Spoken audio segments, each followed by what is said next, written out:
All right, folks. This is TWiP Pro Photo Critique number 121.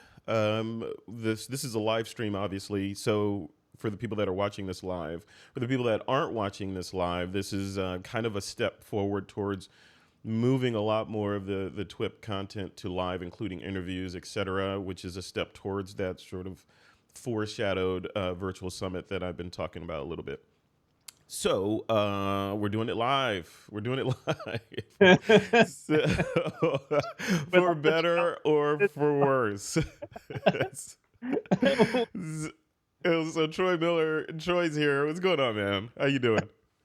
I'm doing. It's one of those days, right? I sprung this live event on Troy. Normally we record these, so there's very little pressure. You know, it's like, show up, let's do it. Hey, you ready? Yeah, let's do it. This time it was like, hey, dude, we're doing it live at noon. And Troy being Troy, this was like 40 minutes out. I said, we're doing it live.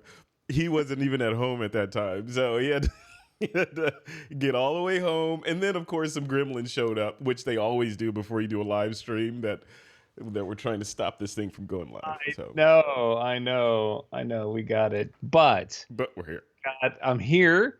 You're camera here. Working. I'm connected. I've got the images up. We've got some really cool images in here. I haven't seen any of these yet. I haven't had a chance to look either. It's intimidating. I know. I've had a look through them. In fact, Tim Engel just posted one not too long ago, so we got to talk about that one too. Oh, okay. Reload this page. Anything to cover before we just jump right into the screen share? I don't think so. I'm still trying to catch up. You're like the kid trying to do his homework before the teacher calls on him. Yeah. Please don't call on me. Oh my God. It's all good. It's all good. This is good. It's relaxed. This will be a good one. Now that everything's working properly, hopefully, knock on wood, you know, we'll get this done. So let's go ahead and screen share before we tempt the fates even further to bring the stream down. So right. I'm showing the photo critique right now on screen, the photo critique area inside TWiP Pro. And here's the post I just posted. So let's take a look at the first one. And the topic for this critique, FYI, critique 121, was composite, or putting more than one image together to create an entirely new image, or something that's not the the original image. I called it Pluribus Unum in the post, which is on the American money. It means from many come one. So that's what we're doing here. From many images come one, you know? Right. So, very clever. You didn't know that? That's how it's in your pocket, hopefully, right now. I might know that. This first one is from Tim Engel. He says, this image ended up being 32 separate shots. Let's take a look at this. Yeah. Look at that. I just love those colors. That's one way to get me, is just the color. You know, that color combination is my like reds and blacks, or kind of warm colors like that, and dark colors. Right. For some reason I like. But very cool. Right. Yeah. What do you think? I love that. I love that color combination.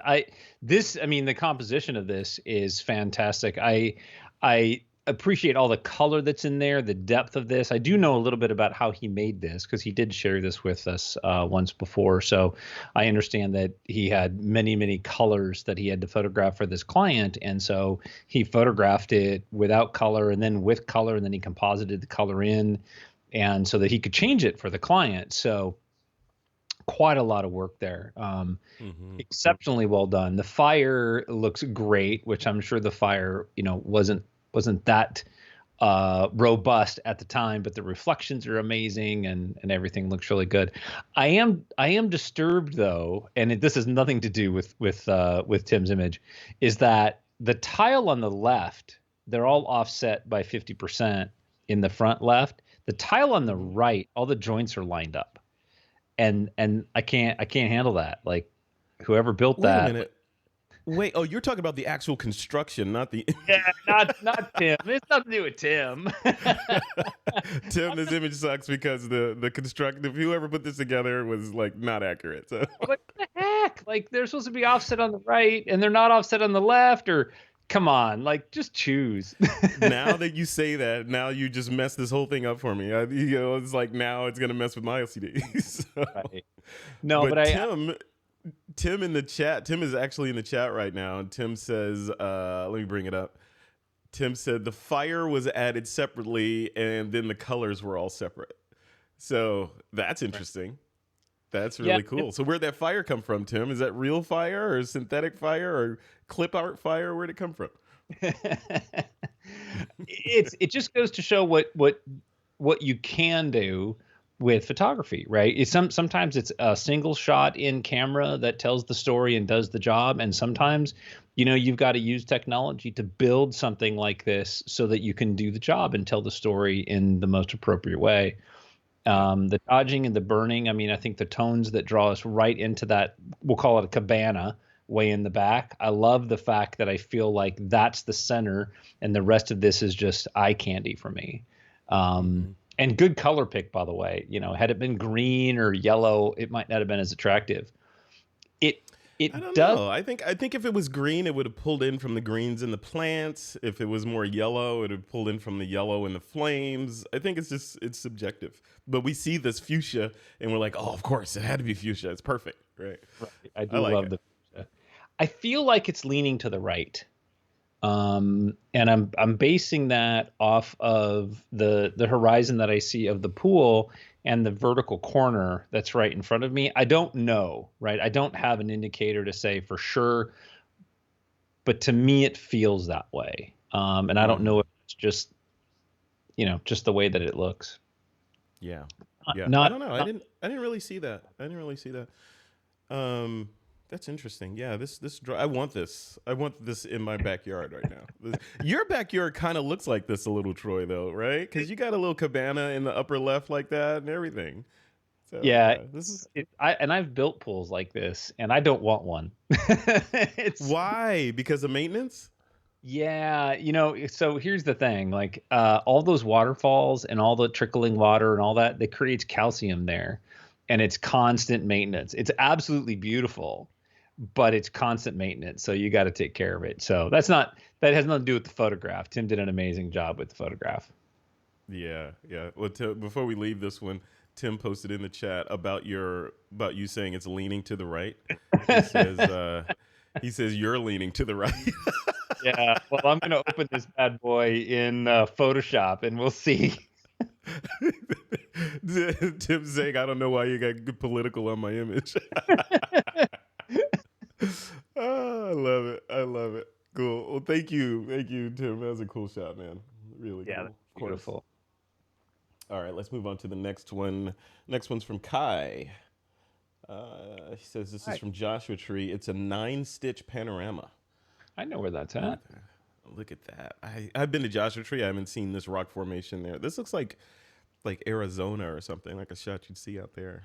Yeah, this is out by White Tank. It looks like a gooseneck and a goose head. And it does. Yeah, it's a very common place to go photograph the Milky Way because it mimics, the arch. So it's a wonderful shot. That's beautiful. That's incredibly well done.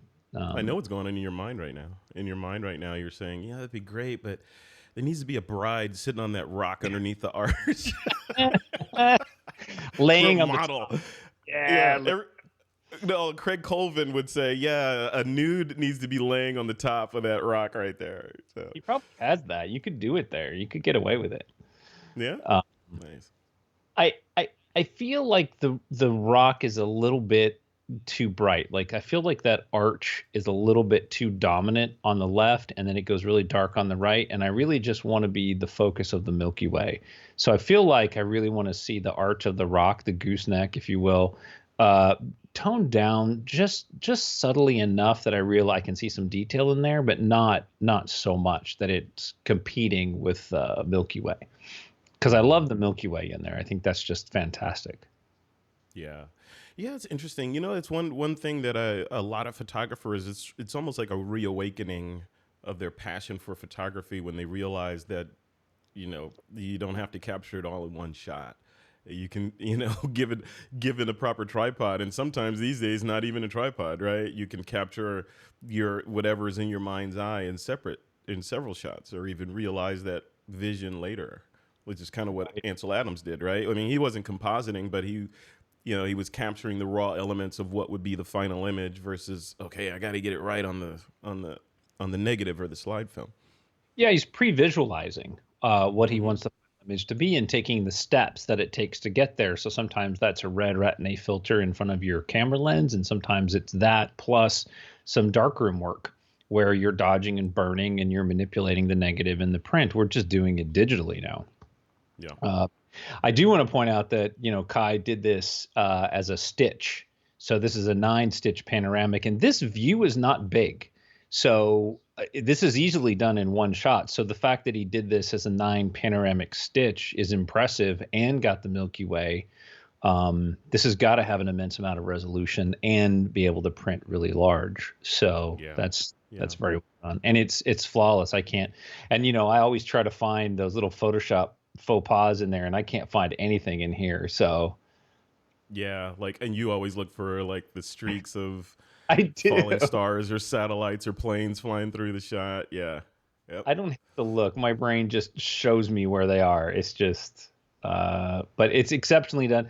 And I love the fact there's no streaks in the stars either. So he handled the exposure very, very well. Because if you go just a little bit too long, 20th of a second, anything longer than that, you're going to get streaks there usually. Yeah. Oh, yeah. Well, this is what Kai does. I mean, he's beyond that experimental phase. He's into the execution of, I know the shot I want to do, and let's go do it, right? So, yeah. I wonder, Kai, did you do a time lapse of the Milky Way coming up over that? I'm sure you had to have at some point. That would be a cool shot. Yeah, I want to know. He does. I like it. Yeah, I like it. Hey, you know what? Now that I have a full frame camera, I can actually go this. You remember how many years? It was like months and months and months, or maybe even years. I was talking about, hey, I'm gonna get a full frame camera. I don't know which one to get. And should I go Sony? Should I go Panasonic? Should I go whatever? Yeah, I finally got one, and it's the S1 Panasonic. Mm-hmm. All right, let's move on to the next one. Thank you, Kai. Yeah, nice to see Kai put some images in there. Yeah, next shot. This one's interesting. This is from Mark Charette. Mark says, multiple exposures of me. This image can only be seen if displayed as 360 photo, even if the format curves. So I don't know. I saw this on my phone earlier. I don't know if I can show this here. So let's try. Oh, yeah, I can. Boom. There we go. So here's the Mark Charette shot. Look at that. Oh, my gosh. Look at that. That's crazy. Mark, you can smile, buddy. You can smile. It's okay. Look at him. He's always got that Mona Lisa kind of Terminator look going on there. Oh my gosh. And he's not like that. He's always smiling. Yeah. This is great. It's that camera. This is so cool, isn't it? Yes. This is fantastic. Completely unexpected. And again, another one of those amazing visuals, one of those amazing things that we can create with the digital technology that we have. And I think that's so cool, because every couple of years something new comes out, or a new technique, or somebody uses an old technique in a new way, and we see something like this. This is great. This would be great for like a model shoot, and just like showing off like an apparel line, right? Same model, different places, and you can just zoom around and you can see her in different outfits as you go around. Yeah, even cool. I did this shot once where I did something similar to this, but I did it with video in Final Cut. So there's multiple versions of the subject in the scene, but they're all moving and kind of faux interacting with each other, kind of like the multiplicity shot, but on video. It's just masking and layers and a bunch of images, or a bunch of videos layered on top of each other. Yeah. That's cool. That's cool, Mark. That is really, really cool. I'm looking at this. I'm wondering, is this actually on Google? Is this, if you go to what is it, Eddie's Rock? Will you see this photo? Will the world see this? Did you immortalize yourselves on Google? If you did, that's fantastic, man. That is so cool. I could look at my goggles, my 3D goggles, and just watch Mark stand around me. I know. Yeah, look, that's where it is, right there. That's Wow. That's good. All right, Mark Shred. I'm going to switch this out and put it back on yeah. the Okay. critique here. Awesome. There we go. Okay, so we're back to the critique. All right, here we go. So what do you think of the shot? So I mean, that's from a photographic standpoint, right? It's flawless, of course. From a compositing and fitting into what the goal of this critique was, which is multiple images or e pluribus unum, right? So Right. definitely hit out of the park there. But from a photographic standpoint, what were your thoughts on it? I think it's great. I mean, you have a couple, highlight issues, a little overexposure, things like that. There was a blending area, right, where you could see the shadow of the tripod. I could see like half of the left Mark's shadow, just a little bit blending in there. So I would say, if you're gonna perfect it, those are some of the things that you could do. But the tonal qualities of it, we might be losing that in the compression on the web. So Yeah, it's hard. yeah, That's hard to say. Yeah, that's not it's really. always because it's going through multiple levels of compression, right? Coming out of my computer, getting compressed, going into another server, getting compressed, and then it's hard. It's hard to judge it on that stuff, but Right. really Right. cool though. Yeah, I love it. All I right, think it's great. Mark Maybe Charette, good job. you And can look do a at Mark playing to his strengths too. That's one of his superpowers. Is 360. Mhm. So he's coming to a knife fight with a M16. What's up with that, man? All right, Michael Rhino's up next. Michael Rhino says, "Here's my entry for multiple exposure. Shot several weeks ago in eastern Colorado. For this photo, I took 12 images at 15 seconds each using ISO 6400 and aperture of f2.8. The images were then stacked using Starry Landscape Stacker to reduce noise." Ooh, let's take a look. Look at that. That's art.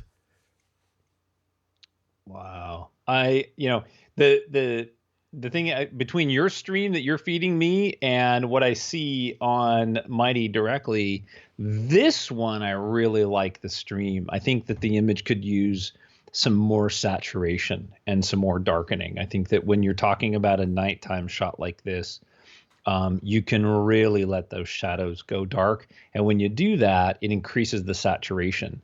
There's blackness in that sky, right? Like when you look up at the night sky, it's black in between those stars. And I always try to push to get closer to that. I love the fact that there's light on this building coming in from camera left. I think that's really great, but we can really bring that tone down. We don't really need it to be as bright as it is. Yeah, I see what you mean. But it's not, I mean, I wouldn't say it's egregious, right? It doesn't make it a bad image because he chose to leave a little bit of detail in the blacks, right? That's mainly subjective, because I actually like it.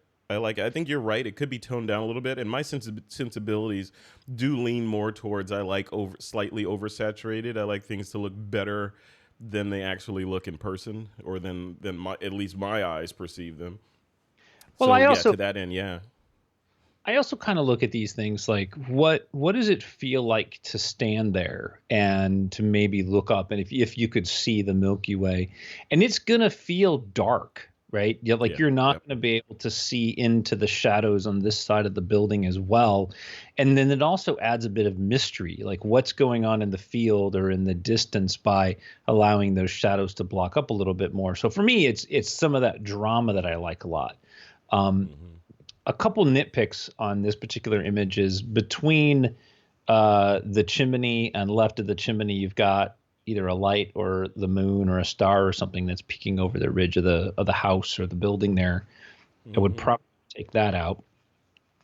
And then along the skyline where it looks like you got some trees on the left, it doesn't look like the stacking blended very well right in that area. Yeah, you can see there's some haloing going on and some sort of smudge looks, and that's probably where the layers couldn't figure out which pieces needed to fit there, and just a little bit of. Would you like for these brighter objects in the sky, like this one here and over there? Would you, like, if this was your work, would you take those out or leave them as is? No, I would leave them because those are the heavenly bodies, right? Those are celestial stars. and planets and things. And especially for somebody who is into astrology and understands the night sky, they're going to know that that should have been there. I may not know that, but into astronomy, not astrology, right? Listen, yeah. Well, yeah, I mean, maybe it depends, right? It depends what you're. Yeah, it depends. Yeah. I do want to add though that I love the clouds that are coming in from the left, and I think that that adds an additional layer for depth. And I really appreciate the fact that the clouds are there, and I love the fact that the clouds are there, as opposed to this perfectly clear sky. You know, clouds add a lot of dimension, and I like that a lot. For This sure. is really For sure. It adds a layer of, to let you know how far things are. Just like we're going to see in an upcoming image. I think it was Craig Colvin submitted it, but it looks like he added a layer. I'm not even sure because he's really good at compositing, but it looked like he added a layer of atmospherics in there to add depth to the image. We'll see that in a couple minutes, so we'll talk about that. But cool image. Yeah. God, so many good images. I thought the spoon challenge was going to be hard, and that was really good. And then I thought, well, now we'll amp it up. We'll do some multiple compositional kind of things. It's the community's killing it, man. They are. They're crushing it. I love it. All right, here's one from Armando. This one's more of a street photography thing. I don't think this one's not in the vein of composites. I don't think, unless these are three of the same people. Are these the same person? Maybe it is a composite person. It's the same person, right? Yeah. I'm trying to find. They definitely look like the same. Yeah, they're the same person. They got the same makeup and the same markings. Yeah, everything's the same. Yeah, it's definitely a Pennywise creepy. Yeah. Here. Yeah. Wow. I'm gonna assume that that's a composite. It's very well done. I can't see. Or if these are triplets, well done, parents. It's really good. Yeah. And just by the nature of the fact that we have to look that hard. No, these are the same. Yeah, these are the same girl. This is great. This is really well done. I love all those different expressions. The spacing is really well done. The balloons, being in there. Tim's loving this image right now. I know it. I bet. I know. He likes this kind of stuff. He likes clowns. Cool. Yeah. He's taking notes. He's like, Pennywise. All you need is a little makeup and some contact lenses and a red balloon. You're good to go. Yeah. No, very cool. Yep. Maybe some dodging and burning to bring the center model or the center subject more forward instead of them all on the same plane. I would like to see that, maybe pushed back a little bit. The two on the outside a little darker. The one on the right's a little darker already. Just in the face, the mask of the face. Maybe the left one a bit. Or even if you had staggered them in Z space so that there's more or less bokeh on two of them so that they just sort of appear as like in the crowd to sell it more, right? So that one's a little bit more out of focus than the other ones, but then you have to like look really close. Even though we had to look really close now to see, are these the same person? That would have really, really sold it, right? If one was like kind of further back in the crowd and the bokeh was getting close to the bokeh of the crowd in the background, it would really have sold it. Yeah, absolutely. And those are just things that our brains just love, is to see a flat image like that and see depth within it based on focus, highlight points, shadows, bokeh, everything. And that just gives us more dimension in the image. Speaking of dimension, what do you think about the border? Well, I love the border. I love that. Of course. You've never met a border you didn't like. Some get a little egregious with the colors and the weight and the width, but it's more of a frame. It's more of a foundation. You get this beautiful statue and it's got to sit on a base. It doesn't just stick in the grass. Maybe I'm just old, man, because I look at it. I'm like, I like them sometimes, and I like them here, but I'm like, if I want a frame, I want it in a frame, and if I want a mat, I want a mat on it that somebody cut and almost cut their finger, trying to, because mat cutting and borders and framing, that takes a whole new level of artisanship to finish a portrait in a frame with a mat or multiple mats or mats with etches in them and all that.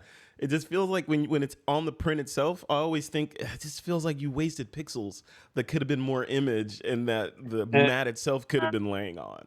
I don't It's, know. you know, think of it as a way of creating a barrier or a boundary around the image so that the image can stand out better. If this went all the way to the edge, for me, I've got a little video that would overlay the image. You know, it would be right against the white or whatever. So you got to think about, like, how is the viewer going to see it? And when you can put a border on it or a mat or a background, it just separates your image in a way that keeps less things from interfering with it. And there's a lot of our desktops already, right? Like, just think about how much is interfering. Yeah. So that's how I got it.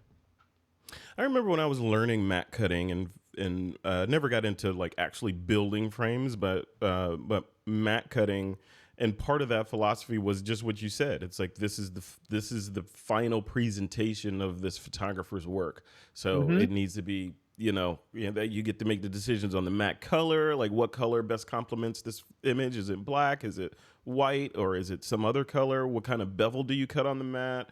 What kind of frame goes on it? Is it an ornate frame or is it a very simple modern frame? What kind of glass is it? Is it just regular glass? Is it non-glare matte glass? All those kinds of decisions went into the final presentation, and then you hand the final thing, to the client, and they're like, "Whoa, yeah, that image now is, you added a decimal point to the value of it, from just the frame and the mat." Yep. So I don't know. That's the cool thing about all this stuff. It's so subjective. Yeah. Thank you, Armando. Very good shot, man. Yeah, very next cool. Up is Stephen Sharf is up next. Architectural entry. I'm glad he put this in here because this is an example of using compositing work to not so much highlight the compositing work. Kind of like Tim's. Like, if you didn't know it was a composite, you just think it was a fantastic shot. Same here. It's using this kind of in the vein of what HDR was designed to do, to more closely approximate what our eyes and brain combination show us as reality, that cameras can't do. So for cameras to do it, you have to capture multiple shots of a scene and then put them together in post. That's what Stephen did here. He says, nothing fancy, just 4 flash frames and 2 ambient frames masked and blended in Photoshop. Let's take a look. Yeah. See, and I like this border. See, I don't mind this border. This border's nice. Well, and this is what I was going to highlight is, if this didn't have the black border, those whites would bleed into the white background of the slide of the webpage, right? Yeah. And that to me is now the background is intruding in on the image. So use it however you like, but that's kind of one of the big benefits there. Speaking to his image, I'm always impressed with Stephen's image. The color tone throughout the image is fantastic. We don't see any color contamination. The highlights on the floor, the image I'm looking at on Mighty, there's detail in that reflection on the floor, right? Yep. I love that.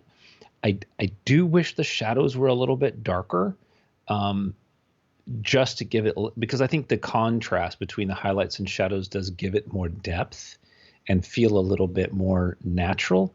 But that may not always be the case in real estate. I know in real estate photography that they want to be able to see everything. So for sure, that's subjective. I love the cello that's sitting in the back, and you can see the reflection in that mirror. Those type of things are just those little details. Yeah, just like that. Yeah, I wonder if what do you think about the blown sky? Like, should he have toned that down, or maybe put some clouds in there or something to kind of reduce the high tonal value of that area? Ideally, I think if you can, I would. If this was a portfolio image or a competition image, I most certainly would. I don't think it's bad for the image, though, in that that's my light source. That's where my light's coming from. It feels very natural to me. As a competition print, maybe, or something of that nature, I may want to fix that and spend a little bit more time on it. But in reality, this feels like a room that I could walk in and flop down on the couch with my laptop or an iPad and just enjoy the space. And that's what this image does. Yeah, absolutely. This is definitely in a house that is devoid of children. Let's just say this is not a Yeah. kid friendly house right here. Or maybe it is. Maybe they cleaned up for the shot. Who knows? And But I no, this. kudos to Stephen for dealing with all the reflections really well. There's that Mhm. piano has many reflective surfaces, so that's very challenging, and the floor as well. But mostly any place you put a light, that piano is going to pick it up. So you gotta either clean it or just watch that light a lot. Yeah, very cool. Good shot, Stephen Sharf. All right, moving right along. The next shot is from James Glennie. So James says, played with this for a while, but I couldn't really get it to where I wanted. Ideally, the bottom and tops of the guitars would line up, but I couldn't make that work without either breaking the lineup of the frets or warping the bodies to where they looked really wrong. Was an excellent lesson in selection and compositing differently shaped things, though. Yeah, let's take a look. Yeah, I I see exactly what he's trying to do. Yeah, what do you think? I absolutely love this photo. Um, I'm glad they don't line up. I love the fact that the frets line up, but I'm really glad that they don't line up perfectly, the top and bottom, because they're two different guitars, but they do exactly the same things in different ways. And I think that this tells that story really well. And I just dig that. I also appreciate the fact that the key line is the same color, as what's within the body of the guitar, and those tones all work together. This would be a great ad for a guitar company.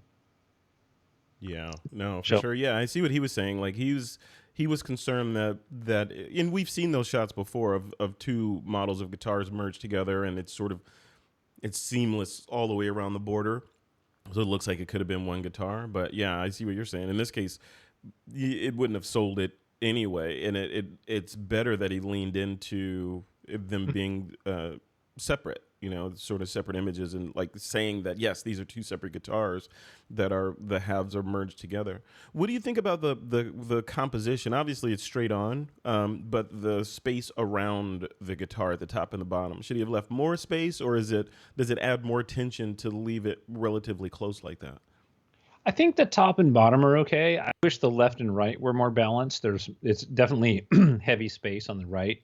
Hmm. So yeah, this kind of guitar, I mean, this kind of shot, I think just requires a lot of symmetry. And I realized that he probably just centered the neck. So it's a hard win. Like the body is off, but the neck is probably dead center. So there's no real fix for that. That's just an observation. I wouldn't change the composition. I think it's great. I think being nice and tight like that is fantastic. Cool. Yeah, Awesome. yeah, it's great. All right, James Glennie, thank you, man. Really Three cool. favorites. How are we gonna choose? I know this is gonna be hard. We're gonna have to pause the recording and deliberate, and then restart, or else this will go on forever. Next shout up is from Craig Colvin. This is shot I was talking about earlier. So Craig says, "Sometimes the road chooses you." Here's my submission for the composite critique. It was really tough to narrow it down to one image. I love doing composites. Yeah, man, composites are cool. See the atmospherics he added in there? I do. I do. That's what I was talking about. Like it sort of, and I've seen this on lots of Photoshop compositing, kind of watch me work sessions where they'll build a scene like this and then add in atmospherics along the horizon line, usually to sort of break it up and give it a little bit more depth before placing the characters in the foreground.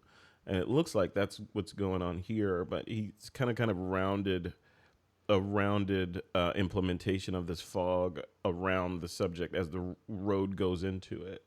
And a little Hmm. bird up there. See a little bird right there? Look at that. So I don't know. Can you See, see it? Can you see it on your screen, or is that a piece of dirt on my monitor? it's on your screen. I don't think there's a bird there. Oh, it's not. It was dirt on my monitor. It's awesome. It was in exactly the right spot that I would have put a bird. And it was like a speck of, Now, of kerfluffle. I don't now know. gonna have to put a bird in there. I know. Um, I know. I dig the shot. I really do. I feel like it really needs crop though. I think if we lose 2/3 of the bottom and half of the left, I think that the image gets better for me because the road is off center then, which I like. The leading line or the leading outline is the power line. So the car will be a little bit more lower left. Then your subject is on the lower left thirds. The road is there. So everything's kind of strong on that left thirds where we kind of read into the image. And then the power line is there to kind of lead us out. And it just feels a lot stronger compositionally with a crop like that. Mm-hmm. Yeah. Interesting. Very Yeah, this one leads you into it though. Yeah, it's really cool. Some of it, like detail wise, would you have? I think I would have removed the license plate from the car because we tend to like want to. At least my brain wants to start reading stuff, and I'm like, okay, where is that? Is that a California license plate? Which it doesn't really matter in the context of this shot, but taking it out would simplify this whole area. Maybe even the badge of the kind of car it is. Like, do we really need that if it's going to be a composite shot? Yeah, it's very optional, right? It depends on what you're using the image for. If it's a commercial shoot, then you're not going to want to see the license plate, but you want to see the car.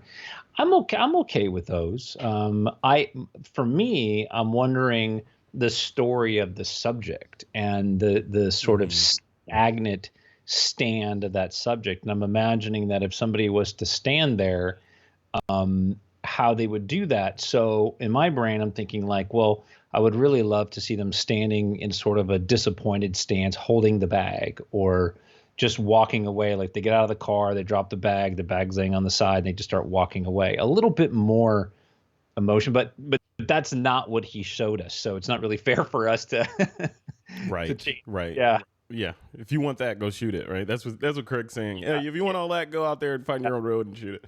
Yeah. But what story would you paint in your head of what's going on? When I look at this shot, I think, okay, this was somebody trying to, escape a bad relationship or something and forgot to put gas in the car, and now they're like, do I need to go back home? Now I'm screwed. Now do I go back or do I keep pressing forward? I don't know. Yeah. I don't know. That's where my brain goes. So many stories. Should I light it on fire or not? Like, yeah, this is his car. I'm gonna burn it right here. How about that?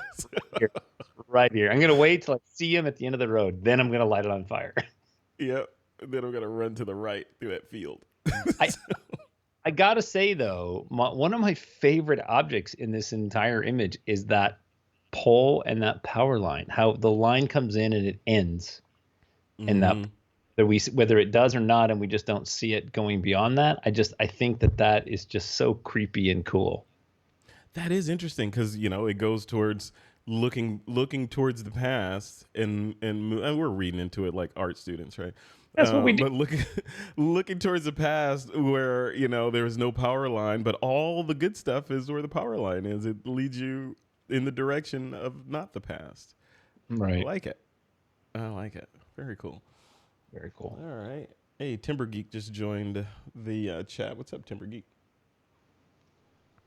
All right, next shot. Thank you, Craig Colvin. Craig said he had a bunch of shots. I want to see the other ones, Craig. Post the other ones. Lamb is up next. Lamb says, my entry for the photo critique, multiple exposure. I hope it's not too late. I took this in February with a cool camera, Nikon D3. Let's take a look. Oh, neat. So it's a multiple exposure. Yeah. Yeah, like a crane moving or something. Yeah, that's a crane. I dig it. Mm-hmm. Yeah, I had to look at this close because I wasn't sure what was going on in the shot. And then the other thing is, like we always talk about, in any shot that has words in it, our brain wants to read the words to start figuring things out. So I looked at the top, and then my brain starts zooming in on what's going on down there, and I still have no idea what's happening. But yeah, it's cool. What do you think a shot like this would be used for if it's not artistic? To enter in a multi-compositional photo critique on a there you go. Or to sell to the crane company that wants to know, wants to demonstrate the range of motion of this amazing crane, right? Yeah, I mean, like you could do that. I really think that this is just very abstract and artsy. Part of me wants to crop off the signage at the bottom and not show the building, and then crop a little bit off on the right, and just show the abstractness of the multiple positions of the crane, and Yep. and just leave it at that. I mean, it's such an amazing little abstract. I love the tilt. It feels like hands on a clock. And then you can see, oh, there's a cable there, and then there's that weighted hook that's moving. Like, I think it's great. Yeah. No, cool shot. Takes a good eye to see that, because that thing's moving, and it's probably there's noise, and to stop and think about like how you're going to use that. And black and white works well for this too, because it's really about the graphical nature, the structure of the crane. Do you in your professional work, do you ever do any in-camera multiple exposures these days, or is that era over for you in the world, the new world of Capture One and Photoshop? That era never existed for me. Hey, I saw a shot of you. Didn't I see a wedding shot with like the parents floating in a cloud looking down at the bride and groom? No, you absolutely did not. That did not happen. Oh man, come on! You want to do that shot, Troy. Never. The bride with the dress in the mirror, and then holding the dress up outside the mirror. No, you don't do those kinds of shots. Come on. I never did those shots. Nice. Cool. Or the singularly colored bouquet, and then everything else is black and white. The isolated color. No. Yep. Love it. All right, Lamb. Thank you, sir. All right, Mark Harris is up next. And Mark Harris says, I just realized I said we were going to pause the recording. This is not a recording. This is a live stream. So we have to deliberate live. So Mark says, winged dancer for the composite critique. I combined a performance style photograph of a local dancer, choreographer with the wings of a great egret made recently. When I photographed the bird, I thought about how it looked like it was dancing. The dancer had her arms in a position that made it look like she was trying to fly. Both were made on overcast days, which helped in the composite. Let's take a look. Wow, that's a little. This is freaky, man. This is freaky. So I looked at this. So I was like, oh, even her expression is like, oh, the poor girl. How do you eat? How do you eat cereal with those? Yeah. How do you? That's great. It's a really fun shot, and I like the juxtaposition of all of that. One thing to be really careful of when you're doing compositions is that you make sure that you get rid of all the elements that you don't need. And like, for example, on her front there are feet below her waist. On her pants. Like where her right pocket is, and like right in her crotch, like there's a leg. And okay, yeah.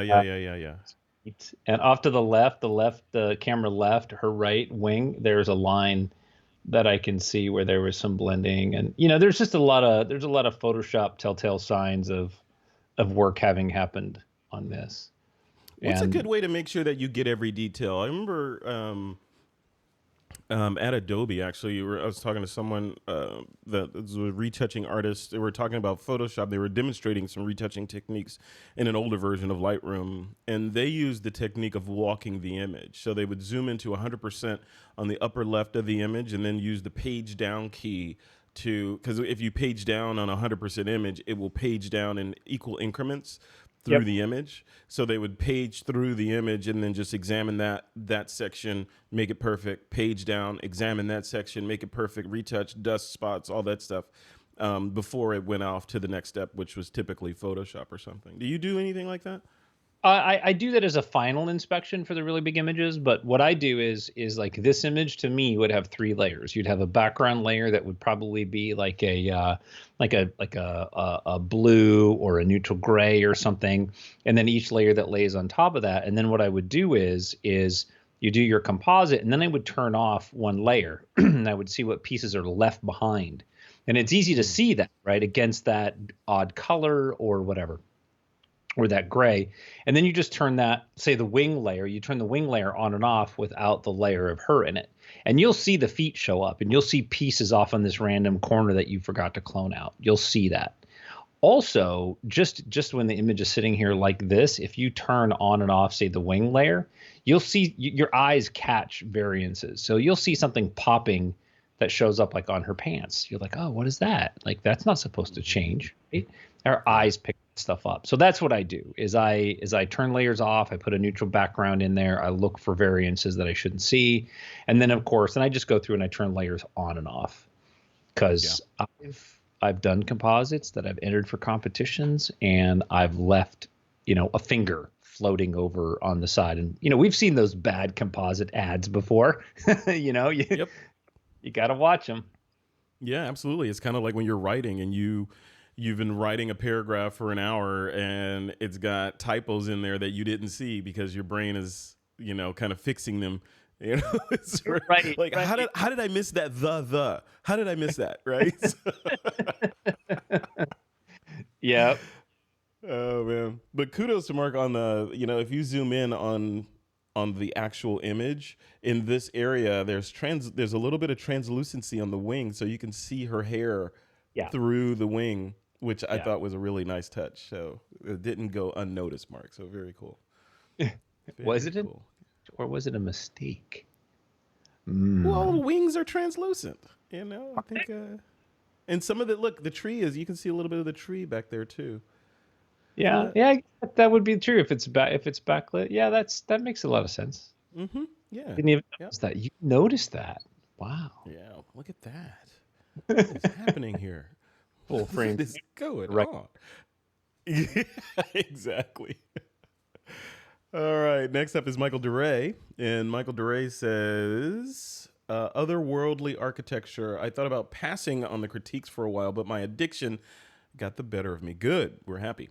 I've had this photo for years and had no idea what to do with it until now. Shot with his old Pentax KR and a kit lens, I'm sure. Wow. Look at that. This is great. Look at that. Look at Jupiter.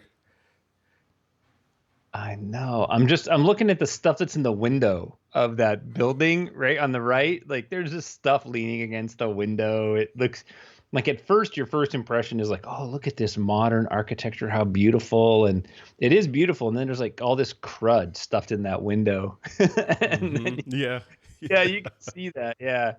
Like they've been in there too long. Yep. I love this kind of architecture, by the way, given that, maybe it was power washed or something, I would buy a house like this. I like these kind of like very crisp, clean kind of feeling houses. Very cool. But what do you think of the composite work in the sky? It looks, you can like looking at that, and he said he did this a while back. So this is pre like luminar sky replacement technology, right? So this actually took effort to make it look like this. What do you think? Right.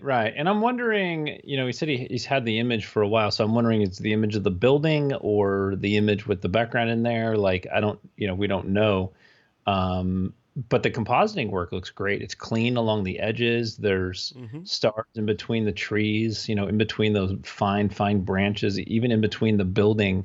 There's like a gap, and there's we've got some stuff showing it through there, some sky, and those kind of details matter, and I think that's really amazing that stuff is coming through. So I like it. Does that bother you? Does the shooting star right there bother you? No, because when you do long exposures, you get those, and that I think is nice. I'm okay with that. There's like 3 over on the right that I can see, so. So I dig that. Michael DeRay has a comment in here. He's watching. He says it was actually abandoned, this structure. Oh, wow. That means it might be for sale. Where is this? That is great. I just like there's definitely a movie set in that, or something. Yeah, I love that. This is definitely science fiction. Yeah, this looks like something out of Logan's Run or something. Yeah. If you're old enough to know what Logan's Run is. I'm just saying. I do know. Yeah. When you turn, was it 25 or 30? They had to come get. Yeah. I think it was 30 or something. Yeah. I remember that well. Michael DeRay says the sky is luminar. So this is a luminar. Oh, wow. Brilliant. I love the two planets on the right. And at first it kind of bothered me that there were two planets there, one stacked on top of the other. But I like the fact that the little one gives the bigger one dimension. And that's really cool. Now, if we had a real planet in there, the left edge of that planet would not be sharp. And so that's kind of a giveaway of, the composite. We lose a little bit of realism there. The left edge of that planet would be soft. But yeah, that's Timber Geek in the chat commented on our Logan's Run reference. He says, yes, indeed, 30. So it was 30. It's close, yeah. I've been long gone, man. I've been long gone. I would have been, yeah. You go from Logan's Run, and then you end up being Soylent Green after that. yeah. Problem solved. No more, it's just you recycle people. Yeah, that's what happened outside of town of Blade Runner. That's kind of the kind of stuff that was happening outside. Right. See, now I want to go watch these old flicks again. I want them to redo Logan's Run, but at the same time I don't, because they may destroy it. Maybe I want to remember it like it was. Go back and just watch an episode of the original Logan's Run. It'll blow your mind. It is so creepy. Really? All right, we're gonna watch it. Maybe we'll have a watch party on this week's TWiP Pro mixer on Friday night. Don't record it. Don't record it. No. We can't put it on YouTube. Oh, of course not. All right, Michael DeRay, thanks, man, and thanks for joining the chat. It's good to see you in there. Next shot is Eric Pronsky. Eric says, downtown Puebla, Mexico. Recent image before travel bans. 4 different images with the taillights of cars passing in front of me were combined in Photoshop to enhance the effect of the traffic passing by. It also helped enhance the Mexican flag at the top of the building in the upper center left. I don't know if it was just late last night, but when I was looking through these, I couldn't find that Mexican flag he's talking about. It's not on the left. It's on the right. Okay, where is the Mexican flag in the shot? I don't see it. Look at the trees. Go up. Okay. Up. This. There you go. There it is. I didn't see it on the iPad last night for some reason. I was looking over on the left. I was looking all in this area. I'm like, where is that flag? There it is. Okay. I think a little dyslexia with the left and the right, because it's definitely up in the upper right hand corner. So unless I'm missing something, but yeah, that's the Mexican flag right in the upper right hand corner. I love the addition of the multiple images to increase the flow of lights in sort of that river of light. I think that's a really clever way to do that. So. Yeah. I love that. Yeah, that is really cool. That was what got me hooked on photography way back when I was going through my CDCs in the military, was the whole part about just understanding light and how it interacts with silver halides. Remember those? Silver halides on film and the speed of light and what you could do with light. It just fascinated me from here's the geekiest thing that fascinated me was the speed of light. And the fact that it's constant no matter what. I couldn't get my brain around that because I'm like, okay, they drew the analogy of, you could be in a car and you fire a bullet forward out of that car. So the speed of the bullet is the velocity of the car plus the speed of the bullet, right? Light doesn't operate like that. Your headlights are always going the same speed no matter what. It's not the speed of light plus the car speed. It's always only the speed of light. That always freaked me out. But that's a theory. So is gravity, but it works. Well, we can measure. Yeah, I know. I'm just saying it's a theory. I'm not going to contest it. I'm just saying it's a theory because, the idea of being able to travel backwards in time is if we could travel faster than the speed of light, we'd be able to look back. But if speed is constant, can you travel faster than a thing that's constant? Right. Yeah. I don't. Oh, now we're getting off topic. We should do it. We should do a podcast on this. Let's just do a podcast and just geek out on light, period. That's it. I know. My turning point for me was when I realized that I could take photographs that you can't see with the naked eye, meaning images like this. Our eyes don't see. and we don't retain that image, but I could capture that and show a reality that is happening right in front of you, but you're not actually seeing. I wasn't interested in just capturing what I could see. Once I learned that that was available to me, I was like, okay, this is cool stuff. Yeah. Right. Plus, It's like superpowers. It's like superpowers. yeah. Once you realize that your camera is essentially a time machine. In fact, I do a talk called Time Travel for Photographers, and it's like you are capturing a slice of time, and you as the time traveler get to make the decision on how you're capturing that, whether it's a slow exposure to capture more light, which is time, right? Or a short one to freeze time, or bring multiple segments of time that already happened together into one frame and play with that. It's your camera is a freaking time machine. So I love that stuff. Not to mention the darkroom smelled amazing. So that didn't hurt. Right. While you're in there playing around with this stuff. Oh man. All right. So who's our winner? Who's our winner? Wait, is that the end? Wait. That was the end. Oh no, it's not the end. There's one left. Craig Stampley. Craig Stampley's up. We can't. Craig was the first one to post. So we can't drop him. He says, selfie on the Great Barrier Reef. See, he's just bragging now because he lives next to the Great Barrier Reef.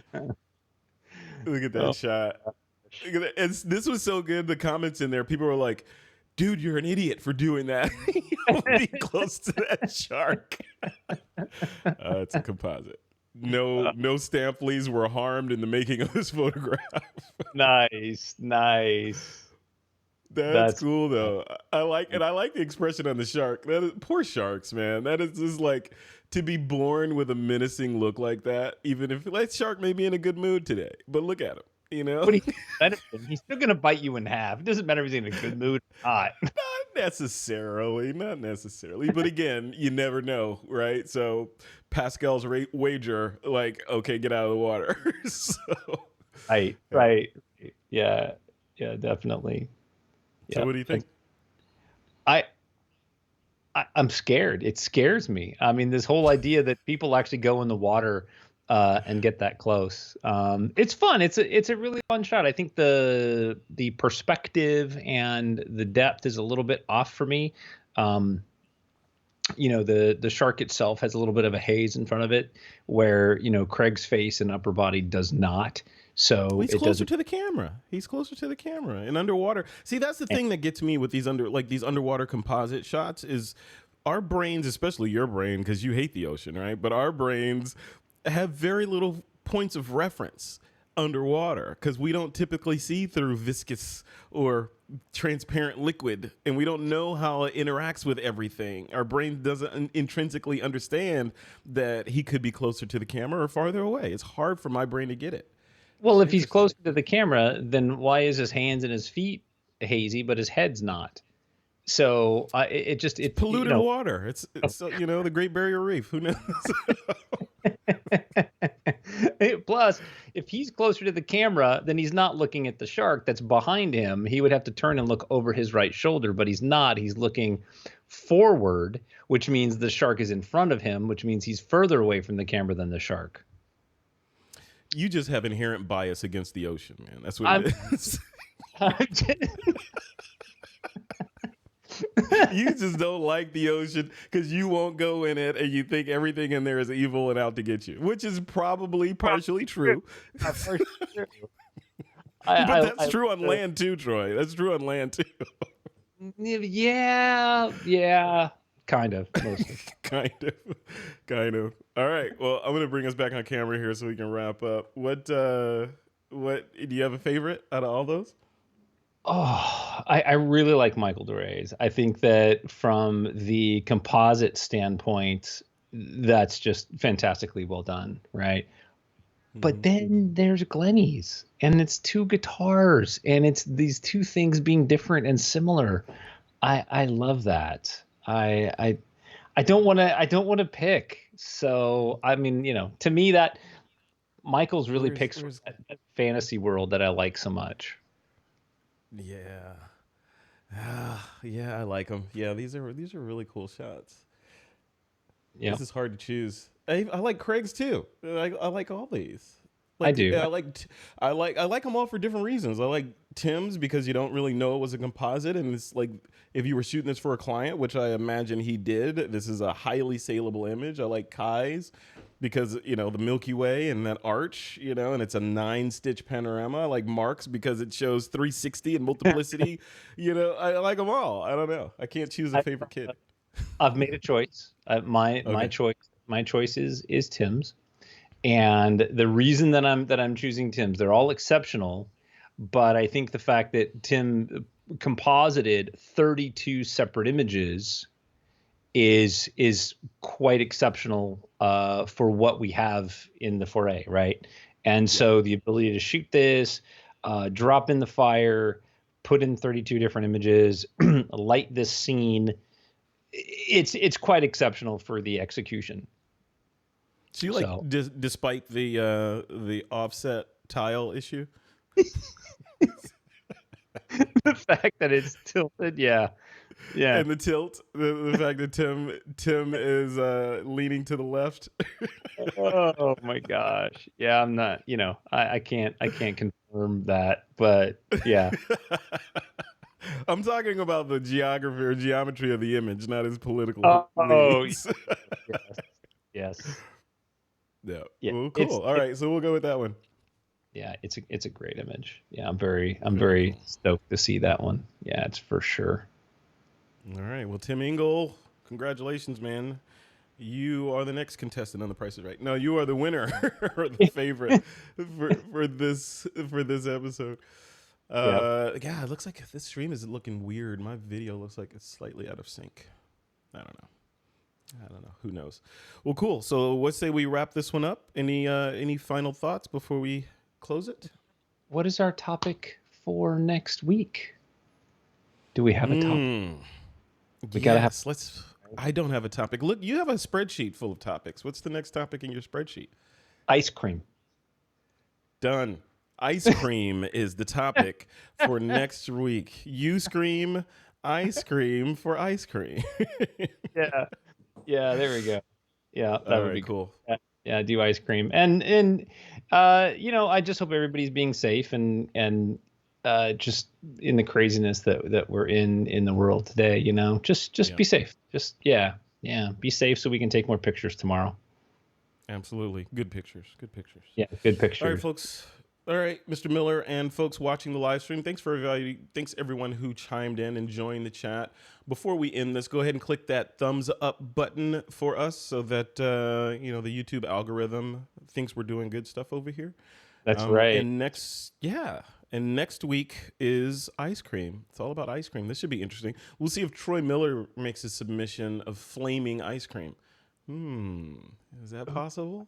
Yeah. Oh, I might even have a shot already. All right. Ice cream it is. All right, folks, we will see you next week. And thanks everyone for joining in to this live stream. We're going to try and make this a regular thing where we live stream the critique every Monday at noon Pacific, just like this. So, yeah, I think it worked out well for the most part, except for someone who was late and couldn't get their... I wasn't late! their gear configured in time. All right, man. You take care. You have a good day. I'll see you next time. All right. Take care, everybody. Thanks. Take care, buddy. Peace. All right. Ending the stream.